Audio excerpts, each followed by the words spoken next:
Share with you something, how we deal with things and why things go on loop, why things tend to happen again, and why, however bad it is, I'm going to move this a bit, however bad it can seem, however terrible the thing might feel or is, why we eventually don't really change it. Even though at the time, same thing as if we go to a big event and we get really motivated by something. That is a real wow motivator. Same as actually if a terrible thing happens, that it's like, wow, that's motivated me to do something, and how actually the cycle of change doesn't really happen. So, number one, traumatic event happens, right? Something happens. So that's when you tap on it and you're like, you get it out of your system, you maybe talk about it, whatever might happen, okay?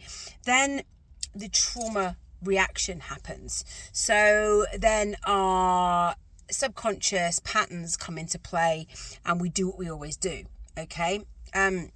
Now, if something really, really terrible happens, our trauma reactions happen, then we might even, we might break down. We might think, you know what, there's only so much we can take of this, and we might get to a point of, I'm just broken. I'm just breaking down.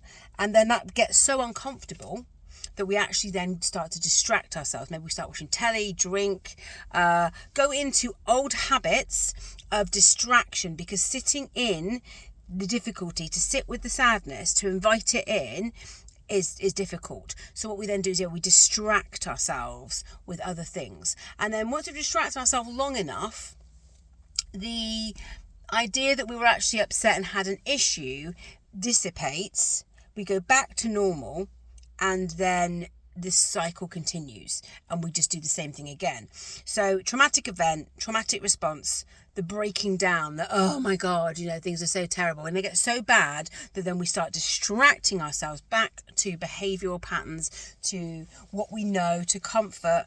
And then you step back to normal, and that's it. So it doesn't matter what happens, that you can keep going. The reason you keep going on in the same pattern is because we're not sitting with it. We're not choosing to do something different. We're not conscious of the cause and effect. We're not doing something different.